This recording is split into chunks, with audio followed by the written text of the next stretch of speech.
Alright. So we're going to talk about whether or not Mesut Ozil is overrated.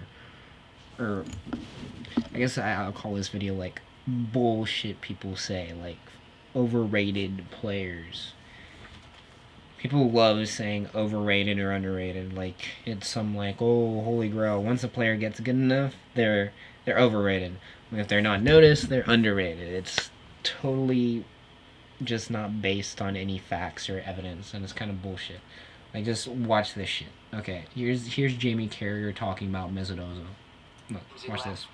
Ramsey got injured, Walcott got injured, it is a problem for him. Well, you see, Wenger's comments on to me actually said he thinks he's going to play the season next year. I think he's had a decent season. If you're thinking he's going to be up there with your Suarez, your Hazard next season, Okay, first off, Suarez does have better stats than Mesut Ozil.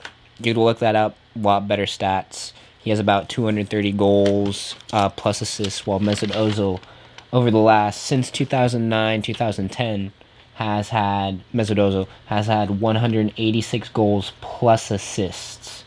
Counting up his minutes, that's 134.47 minutes with either a goal or an assist. Now, let's see what Carragher keeps going on about.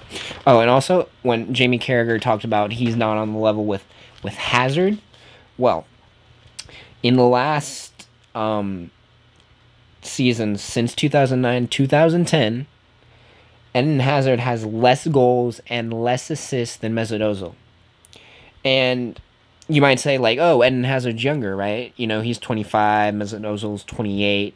But even taking that into account, like, Mesut Ozil in 2008-2009 had 3 goals plus 15 assists. So even before 2009-2010 season, Mesut Ozil is putting up numbers. Like, he wasn't just a little bitch not doing anything. So, also, Eden Hazard has, over the last, 2009, 2010, now it's 2016-17, over that period, over, like, what's the math, at least 6 years, Eden Hazard has less pass percentage, less key passes, less average passes, and both played the same amount of minutes, 25,000 to 26,000 minutes, with Eden Hazard playing a bit more. So, I mean, just right there, like, I think people just don't give enough credit where credit is due. who knows? But let's keep going. I don't see that. You know, I think he lacks that power and that pace of the play. I think he's neat and tidy. He's got it into. Yeah, he is neat and tidy. The quality of player that is surrounding him. You look at Luis Suarez, by the way, for that first 12 months. I think even when Sturridge came, he lifted his game even more. I think that these players do need that high level of quality around them. All players do it better when they have high quality of player around them.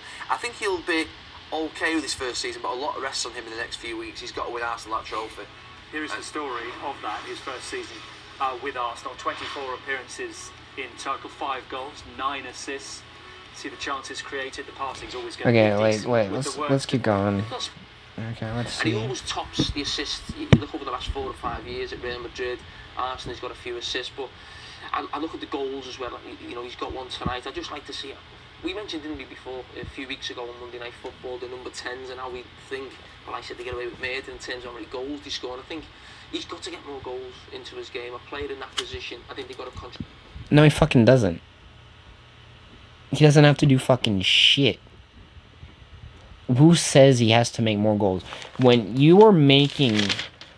Here's the average key passes since the 2009-2010 season to the 2016-2017 season. He has created 3.1 key passes per game. That's higher than both Angel Di Maria at 2.2 key passes, Sergio Aguero, Diego Costa. Willian isn't even on the... Well, I didn't take Willian into account because his goals plus assists is just, like, kind of scary. For him to match where Mesut Ozil is in the last 6-7 seasons, he would have had to score 100 goals plus and or assists in 2009 and 2010 to just be on his level. Alright, so also Alexis Sanchez. His average key passes is 1.7. Also, all the players I just mentioned have less average passes than Mesut Ozil. And also, Mesut Ozil takes less shots per game. All these other players, they take more shots. Angel Di Maria, Sergio Aguero, Diego Costa, Willian, Alexis Sanchez, they all take more passes. So there's that as well. Man, let's keep going. And then you would say he's had a good season. Do you agree with Gary when he's talking about the players around him? He talked about how he got at Real Madrid when he had pace and players all around him, quality all around him. Therefore, it's the priority for Arsenal to get a pacey striker. Well, bring out the best in Mesut Ozil. Any player who's on the ball likes to thread the ball through. You want someone with pace to run onto them. Giroud's not that type. Cazorla's not that type. Ruzicki's not that type. So you're thinking if Walcott got a full season, he plays a lot more. You get a striker up there with pace. You'd expect to get more assists, but he always contributes on the assist side of it. I just think he's got to score more goals and also produce in big games. It's okay getting goals tonight against Newcastle or assists and looking good in 3 or 4-0 home wins. I've seen him in some big games this season. The big game bullshit. Like, I don't think anybody has ever took into account big games versus little games and people's performance. I remember reading in Soccernomics, this book, right? It took account into, like, what people thought was a good England team and a bad England team. You know what they found out? Exact same win percentage, exact same, like, loss percentage, draw percentage, goals scored, same everything across the board. It just depends on what games you win and lose. But at the end, they win and lose the same amount of games. It's just all... People have short-term memories, which is the problem. Everybody has a short-term memory, and it's just, people need to zoom the fuck out, take a fucking bigger picture, and just take into account everything that he's done. And also, this is just highlighting the fact that people think goals are more important than assists, just across the board. For example, people think, like, Jamie Carragher talked about, like, in some other video about how he thought, David Silva was better, right? Over the last same period, from 2009 to 2017, David Silva has scored a goal and assist per 163.55 minutes, whereas Mesut Ozil, as I've said before, 100 has either assisted or scored a goal in 134.47 minutes. And also, Mesut Ozil has played more minutes than David Silva has. Mesut Ozil and David Silva have about the same average pass percentage, but David Silva still has less key passes than Mesut Ozil. So, I mean, just taking that into account, like, I would have Mesut Ozil on my team rather than David Silva. And David Silva is, like, a little bit older too, but I mean, Mesut Ozil is gonna pass him in stats, like, no matter what. So his lackadaisical, like, I get it, he looks lazy, right? He looks lazy on the field. I'll give you that. But I mean, the fact that he looks lazy and produces so much is absolutely amazing. Like, how do you look like you're barely even trying, but yet you're doing so much? That is, like, efficiency at its finest.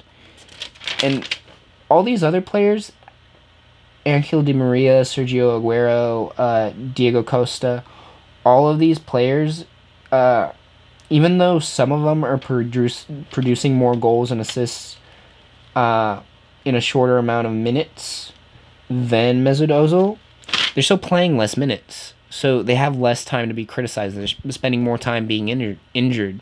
You have to take that into account as well. You can't just say that, oh, Mesut Ozil's worse, because Mesut Ozil has more time on the field to be criticized about. Whereas, Sergio Aguero and all these other players, they get injured more and don't have time to produce as much. But then again, people don't shit on the quick players as much, It's kind of, I don't know, it's just like, when you see somebody performing lazily or, like, looking like he's not running as hard, it's like, he gets shit. But apparently, you know, like players like Piero, they don't get shit on as much. It's freaking insane. Alright, let's keep going. To have a striker who runs down the sides of centre-backs. Even with any shit fucking team he's on, whether it's Werder Bremen or Real Madrid, he still produces more key passes. More chances created. More chances created than anybody else, no matter what team he's fucking on. Like, this guy is fucking brilliant. Now, I'm not saying... There are players better than him that produce more. Luis Suarez has made more goals and assists in less time than Mesut Ozil, Lionel Messi, Ronaldo. I haven't looked at anybody else, but yeah. Pulls off the shoulder of centre-backs. I'm not sure that's Giroud's game, to be fair. So I think he would, if he had a better partner, because he is a number 10, and he relies upon the sort of quality of that striker up front. I think he'd judge him. Okay, I think they're just talking about bullshit now, about, like, other players now. If he had better players, Arsenal would win more, blah, blah, blah. Yeah, that makes sense. And also, there are also these other bullshit statistics they don't take into account, like... Mesut Ozil has played more minutes from 2009-2010 season to the season currently, 2016-2017. And while other players are injured, you know, he's still producing, and if he doesn't, like, make a goal or an assist, people lose their fucking shit. But, I mean, just to show you some statistics about, like, when players are missing, whether, like, they're producing on the field. Like, look at this. Okay, here is... decides to fucking load. Okay, so Alderweireld return was key to fucking Spurs. Like, look at this shit. You know, with 8 starts, 0.5 goals conceded. Without 6 starts, 1 goal conceded. And even, like, you know, you see, like, stuff like, you know, Messi without Argentina. Argentina produces poorly. But then on the other side, sometimes, you know, it doesn't matter what players on the field. For example, I saw an article talking about Totti's performance with Roma on the field versus off the field, and they couldn't find a correlation, that it didn't matter. So it depends on the player, depends on the team. There's more involved. It's not just Mesut Ozil's a piece of fucking shit, or like he's slow, you know, he doesn't produce in the big games. A lot of players don't do that. You know, it's not just fucking him. You just look at Hazard's numbers. Like, same amount of time I added these numbers together, it's still less than what Mesut Ozil produced over the same amount of time. You know, 162. You know, it's really just... It comes down to people like to see players try really fucking hard. You know, like Alexis Sanchez. Everybody says, you know, he runs a lot and shit, but he's still... Alexis Sanchez still... I mean... He still has less goal... Like, about 6 less goals and assists over the same period of time. A less amount of key passes. Less passes. But more shots per game. Like, obviously, some players are going to shoot more than others. Some players are going to pass more than others. You know, it's... It all complements each other in the end, I would say. And, yeah, it's crazy. And also, for example, you know, Gareth Bale's, you know, awesome. You know, people were talking about the curse of Gareth Bale, you know, back when he joined Spurs. Playing as a left back, they failed to win any of the 24 first games, and they blamed it on Bale. And then, you know, Bale was like player of the fucking season like twice. You know, people have short-term memories is what happens. People just forget fucking shit.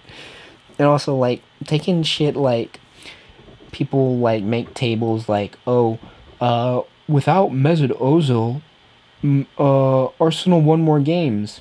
Well, you know, yeah, that's simple fucking math. Like, you could do that shit, right? You could figure out that like, you know, without Ozil, Arsenal won 61.5% of the games. With Ozil, they won 56.2%. But I took those same statistics and, you know, did shit with that. And just, you know, divided just like these fuckers did. And with Ozil, they won or draw 84% of the games. Without Ozil, they won or draw 77% of the games. And also, taking just points into account, the percentage of points won with and without Ozil, taking just this chart that was on the Daily Mail into account, it was just a 1.1% difference in points won without Ozil than with Ozil. And also, if you take even just the loss rate into account, you get a 23% loss rate without Ozil and a 16% loss rate with Ozil. So, Ozil's a good player. You know, he might look like he's fucking just, like, walking around sometimes. And sometimes I got angry at him. You know, like, in the 2014 World Cup, I'm like, what the fuck are you doing? Like, I'm surprised, you know, he's not fucking sitting out. But it's like, you know, just one game doesn't take into account, like, what he does over time.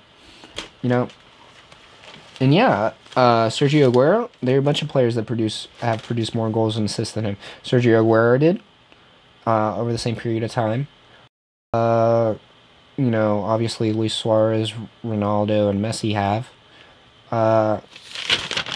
Yeah, players produce more than him, but you know, when people say like he's got to up his game, it's like, no, he's on the top fucking level.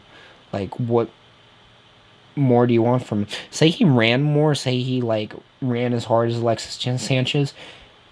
You know, they don't take into account that running more, working fucking harder, you're more likely to get injured, and then you're not on the field, and then, you know, you'll be like Argentina without fucking Messi, losing all your fucking games. You gotta take many things into account, you know?